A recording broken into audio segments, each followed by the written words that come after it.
My name is Leslie Cotton. I'm an artist out of Gillette, Wyoming. Thanks for joining me as I present to you today video number 3 in my series, Trimming and Texturing the Platter.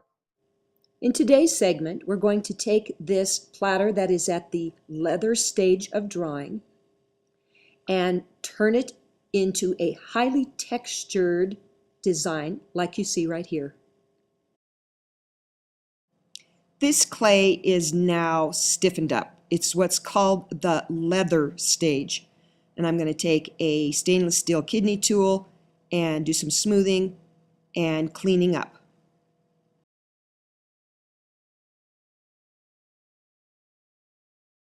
I also like to use a large loop tool in this cleaning up process.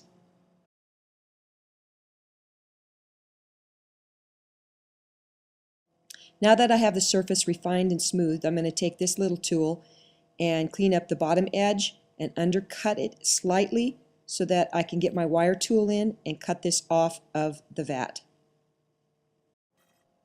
Now I'm going to use this foam and some other vats to fill the gap.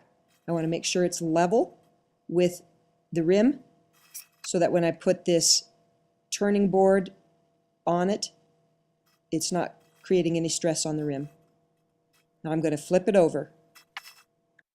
Once I have it flipped over, I'm going to remove the plaster Paris bottom and I'm going to allow it to air dry for a while so that I can then trim up the bottom cleanly.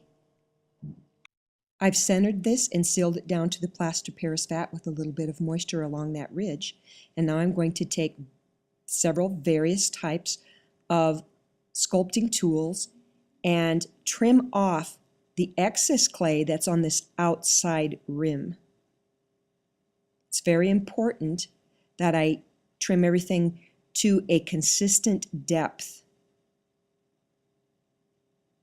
And I want to keep everything level.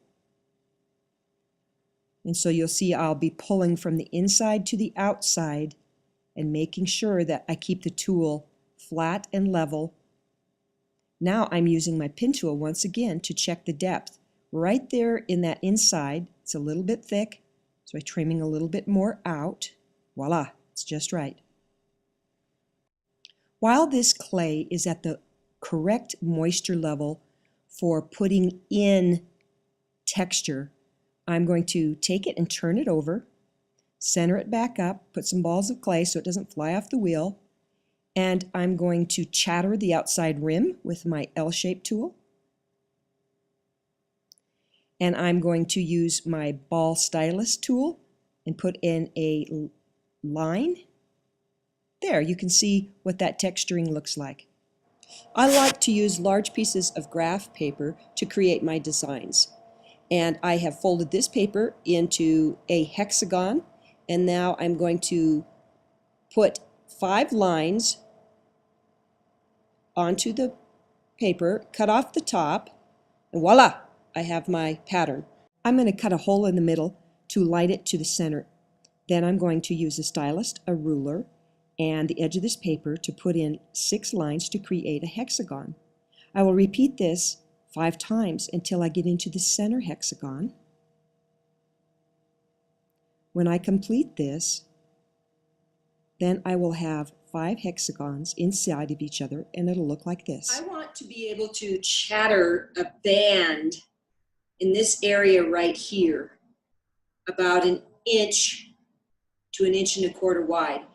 But the clay itself is still a little damp. It's going to use a hair dryer and hold it on that area for a little bit to stiffen it up, draw out some of the moisture so that it chatters well.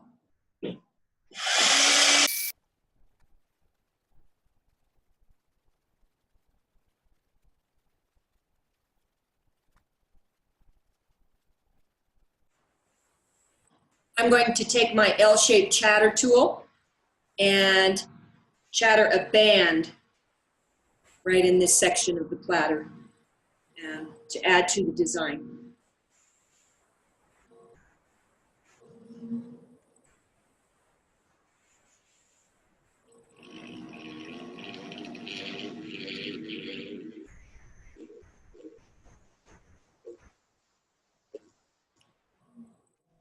Here's what that little band of chattering looks like. Okay, so I've used a ruler and laid it in here and evenly marked 12 markings to put these circles in. Once I get this all laid in here, I will have a combination of chattering and linear designs to create the surface texture on this platter. Please join me for my next segment for Step 4, footing and sanding.